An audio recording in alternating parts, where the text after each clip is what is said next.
So, welcome to our latest blog. We're driving to ComicCon with butterflies in my stomach, presenting footage for the first time. It was always a slightly intimidating and scary thing. Plus, I've got to face a day of interviews. But another 10 hours and it'll all be behind us.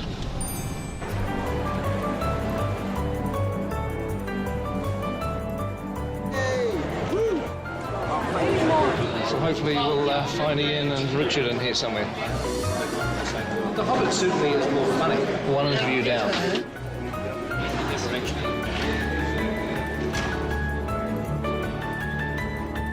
When I call you guys up on stage... We're coming out one at a time. Yes.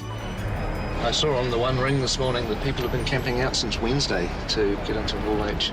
Those are the sorts of people that I like hanging out with. I'm going to be going on soon, and I've been recruited to do some blog filming with my iPhone, because this camera isn't allowed on stage, but nobody's going to stop me shooting with my iPhone.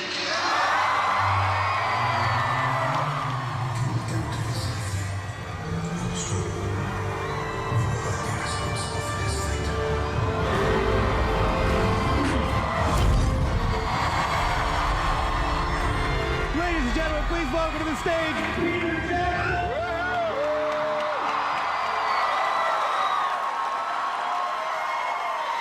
Let's bring up a few of our friends that we have here.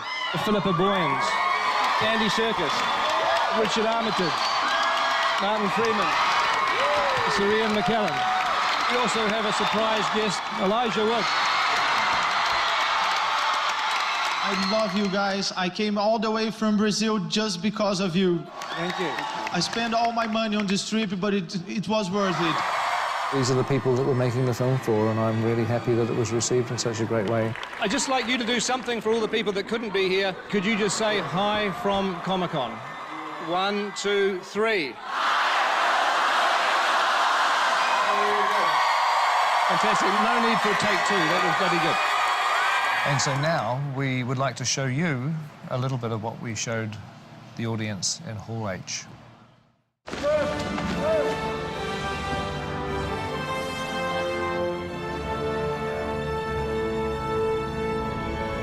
That's great. Good. Welcome to the last 5 days of our shoot. It's a bittersweet kind of moment. It feels like I'm still at the foot of the mountain. It's a little difficult to do a wrap-out on our last bit of shooting because so much of what we've been doing recently has been film too, which is obviously secret.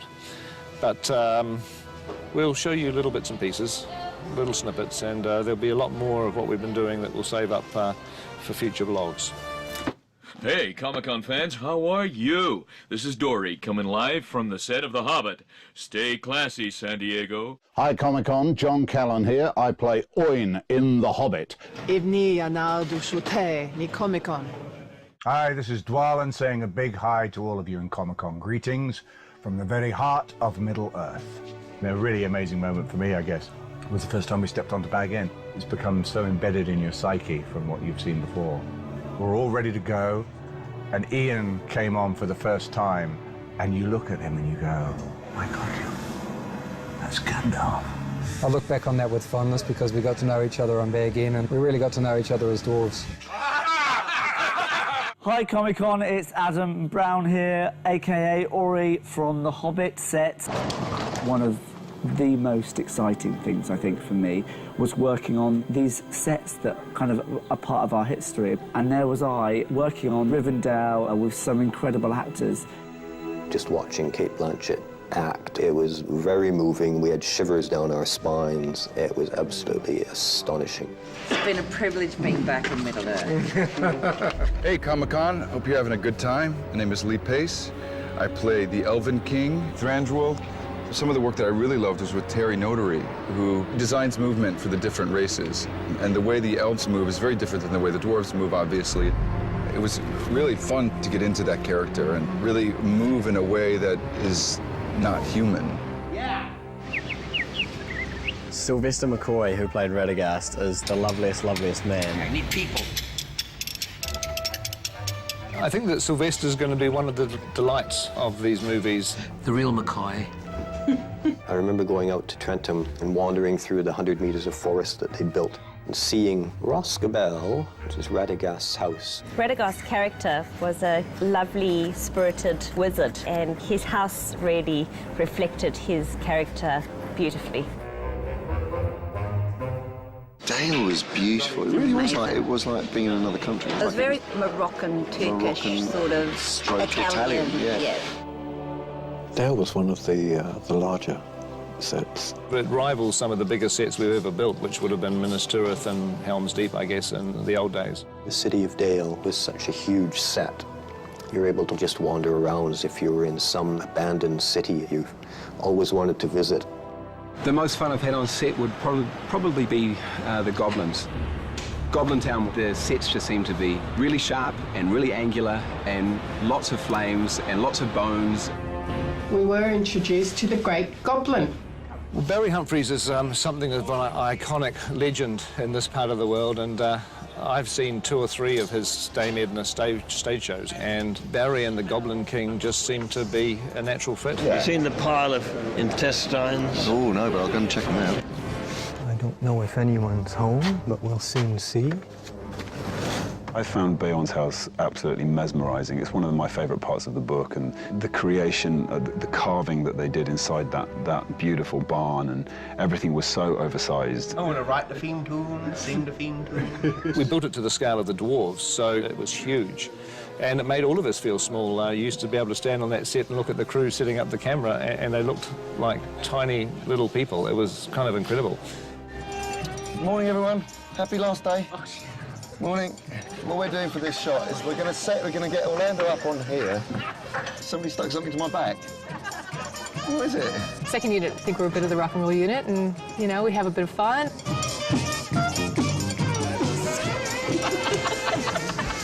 Greg's shorts, I think. That's me, Yeah. Just loop it, bro. Just loop it. No problem. I'm disturbed. It's like an 8-year-old schoolboy. What do you mean it's like an 8-year-old schoolboy?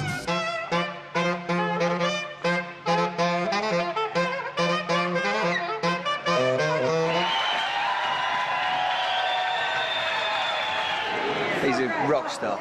He has got energy to burn, and that infectious enthusiasm and his absolute dedication made a huge difference to the second unit. And crank it up. And in 3, 2, 1, action! And cut! That is a wrap for the second unit. Second unit! There's a mixture of emotions. Good to finish, but sad at the same time. Quite frankly, I can't imagine this occurring anywhere else on the planet, so thank you from the bottom of my heart. One of the memories that really sticks in my head the most is walking in through the gates of Stone Street at 4:45 in the morning when it's dark and there's no one else here and the stars are still out, and then slowly the studio comes to life and the sun comes up. I saw a lot of those days. You're going to be getting up at 5:30 in the morning for a year and a half, at least 12 hours a day. Morning. You literally just wake up every morning and go shoot a movie, and it seems to last a lifetime. This is the kind of movie where it changes everybody's lives. What we do is kind of driven by adrenaline, so we keep going until we collapse. We've got ready about 20 people a day, and that's about 5,000 prosthetic makeups. It's not gonna work, it's not in line. Ow! We're busy, but sometimes we get bored being busy. In the last 18 months, we've probably gone through about 20 litres of glue, about 450 miles of yak hair, hence there are now a lot of cold yaks in the Himalayas somewhere. I've never worked on such a hairy movie. Even I'm sporting a beard now, and I've never had a beard before, so it's obviously sort of rubbing off somewhere along the line. Just the sheer amount of lead characters with costumes. For some reason, they all want to wear costumes. They all want pants, they all want shoes made for an enormous amount of costumes. All of these clothes to nearly the back of the truck is Bilbo. For Smorg's Lair, we used so much gold paint, I used everything in Australasia, and we had to get it from Germany. Wunderbar. 22,817,520 feet if we were shooting 35mm like this. And I'm really glad we're not. I'm sure that I've done over 2,500 drawings. I kept my pencil stubs. You're literally doing a drawing one day, and then walking on the set a few days later. We shoot a set, take it out, and replace it for the very next day's shoot. They put up the most incredible sets. You walk in the night before and it's not finished and you think, my God, how are we ever going to be in here tomorrow filming? And yet you walk in 8 o'clock the next morning and it's ready to go. To me, that's probably one of the most gratifying things on this whole picture, that all these people force through impossible odds and create these beautiful things. Wow, look at that. Yes. I'll miss the camaraderie of the folks that we've built up and the cast and crew. You know, we've spent an awful long time together. There's like sort of 12 or 13 of us who have been in a mini army.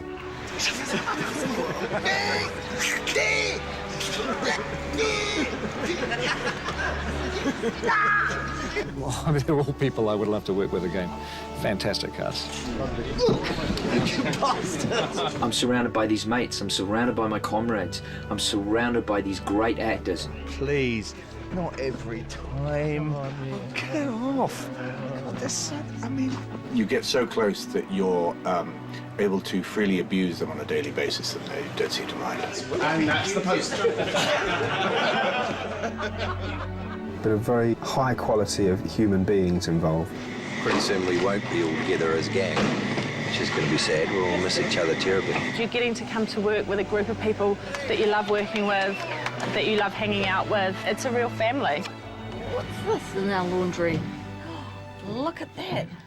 Oh! Red-handed. What happens on the Hobbit stays on the Hobbit.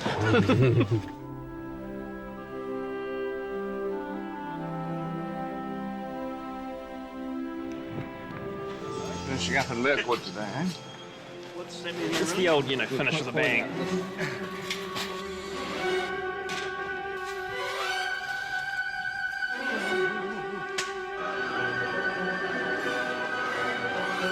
Look out!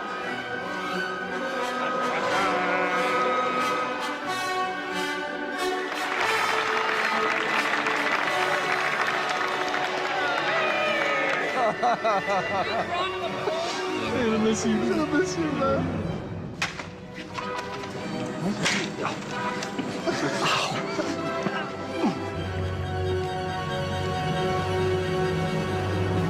Okay, and action. I need a horse. Why? Where are you going? In search of answers. All right, and cut. Well, unless anybody has anything else they want to shoot, I think we should call that a day. Thank you.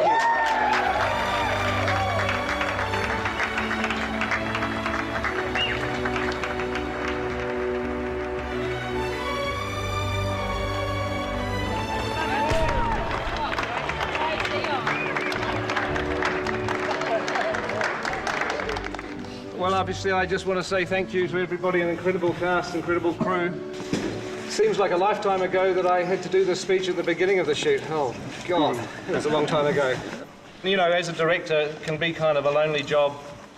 You know, at times you feel like you're by yourself trying to solve problems, but then everybody steps in and suddenly I realise I've got this incredible support and all of you guys have got my back and you're behind me. And for that, I'm incredibly grateful. Thank you.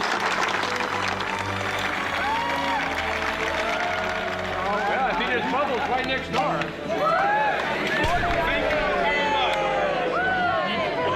It's been a terrific atmosphere shooting this movie, and I hope the vlogs have in some way given you all a chance to share in that and to experience it for yourselves. And we'll be continuing in post-production. The energy, the environment, everything's going to be very, very different, but it's still got equal amount of challenges. So look forward to seeing you during post-production.